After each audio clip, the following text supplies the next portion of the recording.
جمہوریت سے پہلے ہم آمریت کی طرف چلے جاتے ہیں. میں چاہتا ہوں وہ چیز پہلے کلیئر ہو جائے تو پھر یہ سمجھنا آسان ہو جائے گا کہ جب ہم خلافت کے تصور کو سمجھتے ہیں تو پہلی بات یہ کہ خلافت کہتے کسے. میں ایک وقت میں یہ تقریباً آج سے 30 سال ہو گئے ہیں، پرانی بات ہے. میرے پاس ایک گاڑی تھی سوزوکی پک اپ. اس کے پیچھے وہ جو نہیں لگا ہوتا وہ جنگلہ سا، اس کے اوپر وہ ایک بینر میں نے لگایا ہوا تھا تحریک خلافت پاکستان. پولیس والے نے مجھے روکا کوالہ پل پر.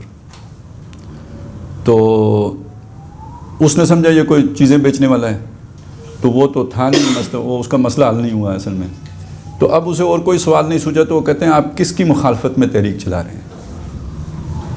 تو خلافت کا ایک تصور اس پولیس والے کے ذہن میں آیا، مخالفت.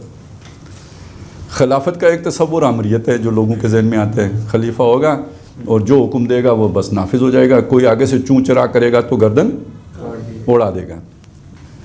ہم اسے آئیڈیل نظام کے طور پر پیش کرتے ہیں، دنیا اس سے مطلب بھاگتی ہے کہ بھئی خلافت آئے گی تو مطلب یہ ہوئے، تو اس لیے توبہ توبہ خلافت نہ آ جائے. اور ہم اور زور سے کہتے ہیں کہ یہ والی خلافت آئے گی، یعنی ہمیں بھی یہی والی اچھی لگتی ہے. تو اب آ جائیں اس چیز کی طرف کہ دیکھیں کہ خلافت کے تصور کا بنیادی مطلب کیا ہے. خلافت مخالفت نہیں ہے، خلافت جان نشینی ہے، وائسرنسی ہے. جیسے میں نے آپ کو بتایا تھا کہ عامر کون ہے؟ اللہ ہے. یہ جو اپنا نبی بھیجا ہے جسے میں نے نمائندہ کہا، یہ اس کا خلیفہ ہے، اپوائنٹڈ خلیفہ ہے. جیسے ہندوستان میں ملکہ برطانیہ اپنا خلیفہ بھیجتی تھی جس کو ہم وائس رائے کہتے تھے. تو وائس رائے خود نہیں بن جاتا تھا، اسے اپوائنٹ کون کرتا تھا؟ ملکہ برطانیہ کرتی تھی. تو نبی وہ ذات ہے کہ جس کو اللہ تعالیٰ اپوائنٹ کرتا ہے کہ یہ میرا ریکگنائزڈ اتھینٹک نمائندہ ہے، یہ گویا اللہ کا خلیفہ ہے. داؤد علیہ السلام، یا داؤد انا جعلناک خلیفۃ فی الارض. سلیمان علیہ السلام وہ بھی خلیفہ تھے. اچھا، فرعون اور نمرود بادشاہ تو وہ بھی تھے. بادشاہ یہ دونوں بھی بادشاہ ہی تھے. اگر آپ دیکھیں طرز حکمرانی کو تو بادشاہ تھے. قرآن کہتے ہیں یہ خلیفہ ہیں، ٹھیک ہے، لیکن نمرود اور فرعون کو خلیفہ نہیں کہتا، ان کو باغی اور طاغوت کہتا ہے. تو وہ فرق کرنے والی شے کیا ہے؟ یہ بادشاہ ہونے کی حیثیت سے یہ کہہ رہے ہیں کہ ہم اللہ کا حکم نافذ کریں گے، اپنا حکم نہیں نافذ، اپنی مرضی نہیں نافذ کریں گے، ہم اللہ کا حکم نافذ کریں گے. وہ کہہ رہے ہیں میری مرضی چلے گی. تو جہاں تک اختیار اور حیثیت کا تعلق ہے آپ کو بالکل ایک جیسی نظر آئے گی اس ظاہر کی آنکھ سے، ٹھیک ہے نا. یہ بھی بادشاہ نظر آئے گا، لیکن بادشاہ ہے جس نے اپنی ول اللہ کے سامنے سرنڈر کر دی ہے. یہ بادشاہ وہ ہے جس نے اپنی ول کو اللہ پر ترجیح دی ہوئی ہے. یہ اللہ کی ول کی پرواہ نہیں کرتا، یہ کہتا ہے انا ربکم الاعلی. تو یہ والا بادشاہ خلیفہ ہو گیا اور یہ والا بادشاہ طاغوت ہو گیا. یہ چیز ذہن میں آ گئی. اس کو لے کے آ جائیں جمہوریت پر. ایک جمہوریت کی قسم وہ ہیں کہ government of the people, by the people, for the people. Government, ٹھیک ہے. یہ والی نمرودیت کی جدید قسم ہے. نمرودیت کی اجتماعی شکل ہے، طاغوتیت کی نئی شکل ہے، جہاں حاکمیت ساتھ جڑی ہوئی ہو، جہاں حاکم اللہ کو مان کر عوام کے لیے وائسرنسی رکھ لی جائے، مان لی جائے، تسلیم کر لی جائے کہ 100% اکثریت بھی اللہ کے کسی حکم کے مقابلے میں قانون سازی نہیں کر سکتی. تو یہ وائسرنسی ہے، اور یہ اسے خلافت عامہ کہتے ہیں. وہ جو نبی کی خلافت تھی وہ خلافت خاصہ تھی. ایک فرد کو اللہ تعالیٰ خلیفہ چن دیتا ہے. یہاں پوری امت کو اللہ نے خلافت کے منصب پر فائز کیا ہے. تو یہ خلافت عامہ ہے. یہی فرق ہے اہل تشیع اور اہل تسنن کا. یہ ایک بہت نازک سا نقطہ ہے، اس کو سمجھ لیں. جب وہ کہتے ہیں حضرت علی کا حق تھا، تو یہ صرف یعنی اس کا مطلب کیا بنتا ہے؟ یعنی وہ جو نبوت تھی وہ خاندان نبوت، تو خاندان نبوت ہی میں آگے اسے چلنا چاہیے. تو اس کا مطلب یہ ہے کہ آپ نے خلافت کر دی خاص خاندان نبوت میں، ہم اہل سنت یہ بات کہتے ہیں نہیں، خلافت تو عامہ ہے، یہ امت کا حق ہے، ٹھیک ہے نا، تو یہ کسی خاص خاندان کے ساتھ مخصوص نہیں ہے، یہ بیسک اختلاف ہیں. نہیں تو وہ ان کا تو یہ ہے نا کہ بنو امیہ کو کیوں مل گئی، بنو عباس کو، بنو ہاشم کو کیوں نہیں ملی، یا وہ یعنی حضرت علی کو کیوں نہیں ملی. ان کا تو مسئلہ یہ والا ہے کہ حق ان کا تھا، وہ ادھر کیوں چلا گیا. ہمارا مسئلہ، ہم بھی کہتے ہیں بھائی انہوں نے غلط کیا، یزید کو نہیں ملنی چاہیے تھی، یہ طریقہ صحیح نہیں ہے، یہ اسلام کے اصولوں کے منافی ہے، لیکن ہماری گراؤنڈ کوئی اور ہے کہ یہ امر و ہم ہے، اور ہم کا مطلب ہے مسلمان، امت مسلمان، اور وہ یہ سمجھتے ہیں کہ یہ امر بنی ہاشم تھا. تو پھر ان کا جھگڑا ہوا، انہوں نے کہا پھر بنی امیہ ہے، انہوں نے کہا یہ بنی ہاشم اور بنو امیہ کا ٹکراؤ ہو گیا اس پہ. تو اس معنی میں تو ایک کا بھی حق نہیں تھا نا. سمجھ آئی میری بات کی، یہ امت کا حق تھا. اور حضرت عمر رضی اللہ، حضرت عمر بن عبدالعزیز رضی اللہ تعالیٰ تو رحمۃ اللہ علیہ، ان کا جو معاملہ ہوا، انہوں نے آ کے کیا کیا تھا، ان کی اپوائنٹمنٹ کی تھی بادشاہ نے اپنے اس طریقے کے مطابق. انہوں نے کہا کہ اس اپوائنٹمنٹ کو میں نہیں مانتا، مجھے بنا دیا گیا، لیکن میں اس سے لا تعلقی کا اعلان کرتا ہوں، ہاں تم لوگ اگر مانو تو میں تسلیم کرتا ہوں. تو اب یہ عوام نے ان کو کہا کہ ہم آپ پر اتفاق کرتے ہیں، تو یہ امر و ہم ہو گیا نا. وہ پہلے امر و بنی امیہ تھا، جب انہوں نے اس کو اوپن کر دیا اور لوگوں نے ان کو بنا لیا تو یہ امر و ہم ہو گیا. اب اس بات کو سمجھ لیجئے کہ حضرت ابو بکر صدیق ہوں، حضرت عمر ہوں، حضرت علی ہوں، حضرت عثمان ہوں رضی اللہ تعالیٰ عنہم اجمعین، ایک ہے نامزدگی، ایک ہے ان کی بیعت ہونا، یہ دو علیحدہ علیحدہ چیزیں ہیں. یہ بات کہنا کہ الائمۃ من قریش اور اس کی بنیاد پر لوگوں کا حضرت ابو بکر پہ متفق ہو جانا ہے، یہ کن لوگوں کا متفق ہونا ہے؟ جو امت کے اس وقت کے ریپریزنٹیٹیوز ہیں. اور یہ ریپریزنٹیشن وہاں پہ تھی نیچرل. نیچرل کا مطلب کیا ہے؟ معاشرے کی جو تنظیم ہے، ہر معاشرہ منظم معاشرہ کب بنتا ہے؟ وہ جب کسی نظم میں پرویا ہوتا ہے. نظم کی صورتیں پہلے وقت میں برادری تھی.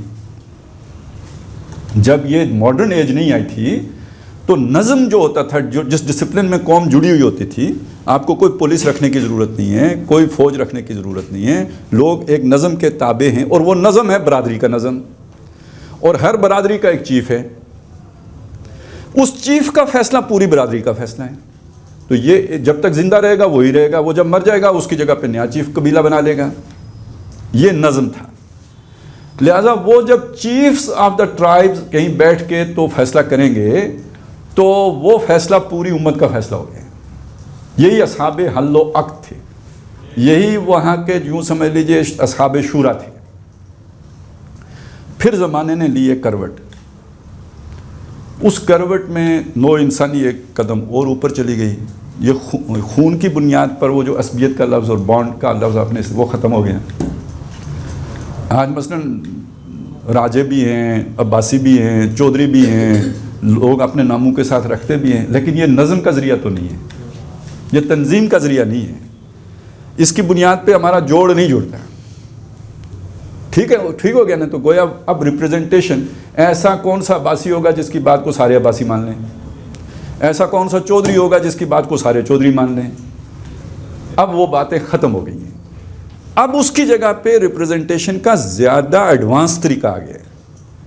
اب خون کی بنیاد پہ ریپریزنٹیشن نہیں ہے، اب یہ ہے کہ آپ اپنی آزاد مرضی سے اپنا ریپریزنٹیٹو بناتے ہیں جس کو آپ نمائندہ کہتے ہیں. اب اس کی بات آپ کی بات ہے، آپ نے اپنی ووٹ اسے دے کے در حقیقت اپنا اختیار اسے ڈیلیگیٹ کیا ہے. اب آپ کی طرف سے وہ بات کرے گا، اور آپ نے اس کی مدت 5 سال اس لیے رکھی ہے کہ وہ آپ کو صحیح ریپرزینٹ کرے گا تو آپ آئندہ بھی اسے رکھیں گے، نہیں کرے گا تو آپ آئندہ اسے چینج کر دیں گے. آپ اسے مستقل کر دیں تو یہ اچھا نظام نہیں ہوگا. وہ ایک دفعہ بنا دیا، مرے گا تو جان چھوٹے گی، تو زہر دینی پڑے گی، گولی مارنی پڑے گی. تو اس سے بہتر یہ ہے کہ 3 سال 4 سال 5 سال کے بعد آپ اسے یہ کر لیں. تو اب تنظیم سازی معاشرے کی سیاسی پارٹیوں کے ذریعے سے ہوتی ہے. وہ والی پارٹی آپ بدل نہیں سکتے تھے. آپ بنو امیہ ہیں تو کبھی بھی آپ بنو عباس نہیں ہو سکتے. یہ والی پارٹی آپ بدل بھی سکتے ہیں. آپ نون لیگ میں ہیں تو پیپل پارٹی میں چلے جائیں، پیپل پارٹی میں ہیں تو جمعیت علماء اسلام میں چلے جائیں، اس میں ہیں تو اس میں اپنا جماعت اسلامی میں چلے جائیں. تو اب پہلے کی نسبت گویا ایڈوانس نظام آ گیا ہے، اور معاشرے کا نظم بھی یہ ہے. ہمارے ہاں تو خیر پارٹیاں اس سطح کی نہیں ہیں جو ایڈوانس معاشروں میں پارٹیاں ہوتی ہیں. وہاں تو ٹکٹوں کی تقسیم بھی لوگ کر رہے ہوتے ہیں، وہاں پہ پارٹی کا عہدیدار بھی لوگ بنا رہے ہوتے ہیں. یہاں تو بادشاہی نظام ہے، یعنی ہمارے ہاں جمہوریت پارٹیوں کی حد تک ابھی بادشاہی سطح پر کھڑی ہے. نواز شریف اپنی پارٹی کا بادشاہ ہے، بلاول اپنی پارٹی کا بادشاہ ہے. ایک اس میں جماعت اسلامی ذرا وہ اس کا رنگ اور ہے، اس کے اندر وہ ڈیموکریسی کی شکلیں موجود ہیں، اس کے لیڈر بھی بدلتے رہتے ہیں، کبھی مہاجر ہوتا ہے کبھی پٹھان ہوتا ہے، لیکن باقی تو وہ خاندانی نظام ہی چل رہا ہوتا ہے. تو اس اعتبار سے جو ایک ترقی یافتہ جماعت ہوتی ہے، جیسے کہ ابھی ہمارے ملک میں صرف جماعت اسلامی ہے، تو یہ اب ایک جدید شکل بنی ہے تنظیم سازی کی، معاشرے کی تنظیم سازی کی. اور اس کا فیصلہ اس کے تمام اراکین کا فیصلہ ہوگا، اس کے امیر کا فیصلہ سارے اراکین کا فیصلہ ہے. تو اس طریقے سے اب رائے عامہ منظم ہوتی ہے، اور یہ جو امرہم شورا بینہم ہے اس کا تقاضا پورا ہوتا ہے، اور اس کی جو شکل بنتی ہے وہ پارلیمنٹ ہوتی ہے، مجلس قانون ساز. اب اس کی قانون سازی کے اوپر ظاہر چیکس ہیں، وہ قانون سازی قرآن و سنت سے بڑھ کر تو نہیں کر سکتی، with in the limits of Quran and سنت کرے گی. تو جیسے حضرت داؤد اور سلیمان علیہ السلام اور نمرود اور فرعون کا بظاہر نظام بادشاہت والا ہے، لیکن جو جوہری فرق ہے وہ کیا ہے کہ حضرت داؤد علیہ السلام اور حضرت سلیمان علیہ السلام اللہ کے کسی حکم سے متصادم حکم نہیں لے کے آتے. ایسے ہی جمہوریت کا ایک تصور وہ ہے کہ جس میں آپ اللہ اور رسول کی بتائی ہوئی دائرے کے اندر رہ کے قانون سازی کرتے ہیں، تو اس کو ہم خلافت کہیں گے. اور وہ جو جمہوریت کا نظام ہے جس میں کہ کھلا اختیار ہے، جو چاہیں قانون سازی کریں، جس میں کوئی چیک نہیں ہے، کوئی اس کے اوپر بائنڈنگ نہیں ہے، یہ والا جو ہے اسے ہم طاغوت کہیں گے، اس کو ہم بغاوت کہیں گے. یہ وہ جمہوریت ہے جو ناپسندیدہ، جو کفر ہے، جو شرک ہے، تو اس کو ہم رد کریں گے. لیکن جہاں تک اس کے سٹرکچر کا تعلق ہے وہی تو سٹرکچر ہے. ہم یعنی اب آپ اس بات کی طرف واپس آئے نا جہاں میں نے پچھلی بات کو ختم کی تھی. آپ چاہتے ہیں آپ کا اسلام دنیا کے لیے قابل قبول بنے، آپ یہ والی شکل کو آسانی سے منوا سکتے ہیں، یا اس شکل کو آسانی سے منوا سکتے ہیں کہ بس ایک کوئی بڑا نیک آدمی آسمان سے اترے گا، حالانکہ نہیں اترے گا، تو اس کو ہم بنا دیں گے خلیفہ اور سب اس کے تابع ہو جائیں گے. یہ بات لوگوں سے منوانی آسان ہے، یہ جو میں نے آپ کے سامنے رکھا ہے یہ آسان ہے. ابھی کوئی 5-6 مہینے پہلے کی بات ہے، ہم ایک کیس کے سلسلے میں ایک وکیل صاحب کے پاس حاضر ہوئے. ان کا سارا بیک گراؤنڈ سیکولر ہے، لبرل فیملی ہے، تو لائق آدمی ہے، ہم نے اس لیے وکیل کیے تھے، مسئلہ کوئی اسی طرح کا تھا. تو اب ظاہر ہے ہم 3-4 بندے گئے داڑھیوں والے، تو وہ بات چل نکلی وکیل صاحب، اور انہیں کچھ پتہ نہیں تھا یہ ساری کہانی کا. جب میں نے ان سے 2-4 باتیں کی، اب ظاہر ہے وہ وکیل ہے، آئین کو سمجھتا ہے، ساری چیزیں سمجھتے ہیں. اس نے کہا یار اگر یہ اسلام ہے نا تو اس سے تو بہتر نظام کوئی نہیں. سمجھ آ گئی بات کی؟ تو آپ کی جو چیز کسی کو پوزس کر سکتی، جو آئیڈیالوجی آج کے جدید ذہن کو قابو کر سکتی ہے، وہ اگر آپ پیش نہ کریں تو آپ کی غلطی ہے. اور اب یہاں پہ اہم نقطہ ہے، وہ کیا ہے کہ وہ طاقتیں جو نہیں چاہتی کہ اسلام لوگوں کے لیے ایک قابل قبول چیز بنے، وہ چاہیں گی کہ اسلام کی ایسی شکل لوگوں کے سامنے لائی جائے جس سے لوگ بدک جائیں. جیسے کہ وہ پروپیگنڈا کرتے ہیں کہ بھئی یہ تو بڑا ظالم نظام ہے، یہ تو وہی بات میں کرنا شروع کر دوں تو میں ان کو سپورٹ نہیں کر دے رہا. لہٰذا ایسے عناصر جو معاشرے میں پھیلائے جاتے ہیں اور جن کے پیچھے باقاعدہ لوگ جو ہے نا ان کو فالوئنگ دی جاتی ہے، اس لیے دی جاتی ہے کہ یہ اسلام کو مس ریپریزنٹ کریں، ان کے پیچھے ہائپ کریٹ کی جاتی ہے. یہ ہمارے ہاں جو کریکٹر بنے مختلف پچھلے 20 سالوں میں، وہ جب ہم نے سمجھا یہ اسلام ہے، یہ سوات سے اسلام آ رہا ہے، یہ وزیرستان سے اسلام آ رہا ہے، یہ فلانی جگہ سے آ رہا ہے، وہاں کی اصل صورتحال کیا تھی ہمیں نہیں پتہ، آج بھی نہیں پتہ. لیکن جو تصویر پیسٹ کی گئی ہے، پینٹ کی گئی ہے، وہ تو یہی تھی نا کہ آ رہا ہے وہ سلطان صلاح الدین غازی اور یہ فضل اللہ آ رہا ہے، فلانا آ رہا ہے. تو اس سے تو لوگ وحشت زدہ ہوئے ہیں، اس سے تو لوگ اسلام سے ڈرے ہیں. تو جو مخالف طاقتیں ہیں، جو شیطانی طاقتیں ہیں، جو یہ چاہتی ہیں کہ بھئی اسلام کی طرف لوگ نہ آئیں، وہ اسلام کی بھیانک تصویر چاہیں گی کہ لوگوں کے سامنے آئیں. اور ہم یہ سمجھتے ہیں یہ والی وہ جو تصویر ہے یہ قابل قبول ہے، جس کو ماننے میں کسی کو دیر نہیں لگتی. اور اس میں کوئی اس میں کوئی مروبیت کا پہلو نہیں ہے. یہ فیکچول بات ہے. جب اسلام نے اتنی فلیکسیبلٹی اپنے اندر رکھی ہے، آپ کون ہوتے ہو کہ کوئی اس میں لچکی نہ رکھو؟ یہ اتھارٹی آپ کو کس نے دے دی ہے کہ آپ کہیں نو؟ اور اس میں آخری بات یہ ہے، ہم الٹے بھی لٹک جائیں تو اس زمانے میں جس میں کہ ہم ہیں وہ آمرانہ طرز خلافت نہیں آ سکتا. اگر کسی کو یقین نہیں آتا نا تو طالبان 1996 والے اور طالبان 2022 والے، ان کا فرق ہی دیکھ لیں. اور وہ کہتے ہیں کہ ہم نے لرن کیا ہے، وہ کہتے ہیں کہ ہم نے زمانے سے سیکھا ہے. تو اب پتہ ہے مسئلہ کیا ہوتا ہے؟ وہ بندہ جو کتابیں پڑھ کے موقف بناتا ہے وہ ایک آئیڈیل سٹیٹ میں رہتا ہے، اور وہ بندہ جو ایگزیکیوٹ کر رہا ہوتا ہے اس کے سامنے زمینی حقائق بھی ہوتے ہیں.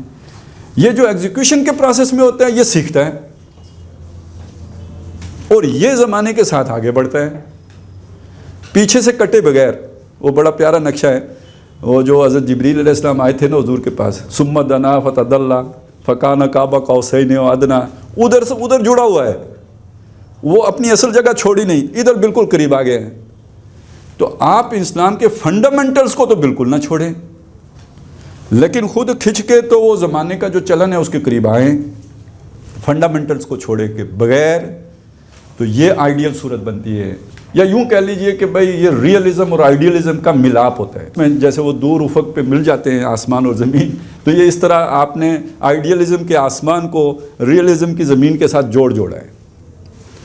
اور جب آپ صرف کتاب لے کے بیٹھیں گے اپنی لائبریری میں، لیکچر روم میں، تو آپ ایک ایسی آئیڈیلسٹک سٹیٹ میں رہیں گے افلاطون کی کہ جس کا عملی دنیا کے ساتھ کوئی تعلق نہیں ہوگا. تو یہ عام طور پہ اس طرح کی آئیڈیلسٹک باتیں کرتے آپ کو وہ لوگ نظر آئیں گے جو عملاً کوئی کام نہیں کر رہے ہوتے. تو عملی صورت تو اس کے علاوہ آج کے دور میں ممکن ہی نہیں ہے. اور اس میں ہم بہت ایڈوانس ہیں. یعنی ہمیں اللہ تعالیٰ نے علامہ اقبال دیے. انہوں نے کس دور میں، آج سے 100 سال پہلے یہ بات کہی ہے کہ اب قانون سازی یعنی اجتہاد پارلیمنٹ کے تھرو ہوگا. اب اس میں پھر گپلا آ جاتا ہے. گپلا کیا آتا ہے کہ ہم سمجھتے ہیں یعنی شیخ رشید جیسی پارلیمنٹ ہوگی. تو یہ مطلب اس کے ساتھ نہ جوڑیں. ایک سٹرکچر ہے جو جہاں تک دنیا پہنچی ہے اس پہ ہم نے جو جن بوت بٹھا دیے ہیں وہ ایک علیحدہ مصیبت ہے. سٹرکچر اپنی جگہ پہ بالکل ٹھیک ہے.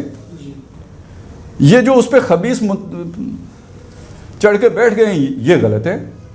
تو جب آپ ایک اسلامک سوسائٹی بنائیں گے تو اس میں تو قانون سازی پارلیمنٹ کے تھرو ہی ہوگی، لیکن پارلیمنٹ میں اہل لوگ جائیں گے، وہ دفعہ 62-63 پہ پورے اترنے والے جائیں گے، تزکیۃ الشعوذ کے بعد جائیں گے.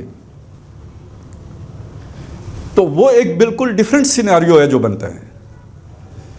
تو بہرحال بات میں یہ کہہ رہا تھا کہ پاکستان اس اعتبار سے دنیا کی سب سے زیادہ ایڈوانس کنٹری ہے کہ جہاں پہ اس طرح کے مفکرین نے آ کے یہ ساری چیزیں کلیئر کی ہیں. لیکن سب سے زیادہ بدقسمت ملک ہے کہ جہاں سب سے زیادہ کنفیوژن پایا جاتا ہے، اور یہ فوکس کر کے کنفیوژن پیدا کیا گیا ہے. اور یہ فوکس رینڈ کارپوریشن جیسی فورمز نے کیا ہے. انہوں نے پوری اکیڈمیاں لگائی ہیں اس کام کے اوپر کہ ان کو کنفیوز کی. شیطان کا کام ہی کنفیوز کرنا ہے.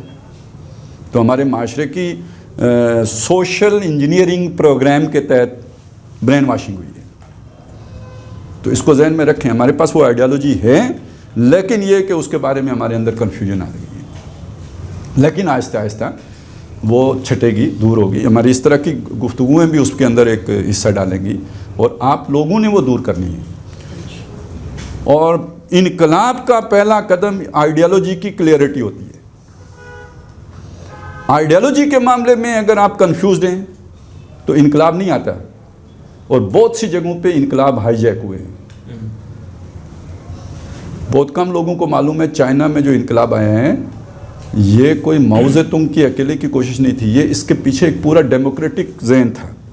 آخری وقت میں وہ سا ہوئے اور یہ سوشلسٹ چڑھ گئے.